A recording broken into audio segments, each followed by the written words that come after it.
Anchor స్వేచ్ఛ case కొత్త మలుపు తిరిగింది. స్వేచ్ఛ వాళ్ళ అమ్మాయి ఇప్పటిదాకా చెప్పుకొచ్చింది, వాళ్ళ అమ్మాయిది ఇంటర్వ్యూలు చెప్తున్నారు. వాస్తవంగా అయితే గనక తాను లైంగిక వేధింపుల బాధితురాలని అన్నప్పుడు అమ్మాయి ఫేస్ అది చూపించకూడదు, మైనర్ అయినప్పుడు ఆ విధమైనటువంటి జాగ్రత్తలు తీసుకుని ఇంటర్వ్యూ చేస్తే తప్పేం లేదు.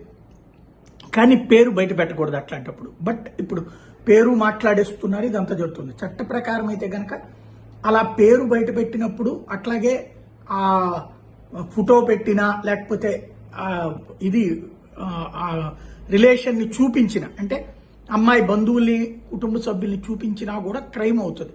అది పేపర్లకైనా టీవీలకైనా యూట్యూబ్ నెట్వర్క్లకైనా దేనికైనా సరే. మరి ఇక్కడ పేర్లు చూపెట్టేస్తున్నారు, ఇంటర్వ్యూలు చేసేస్తున్నారు.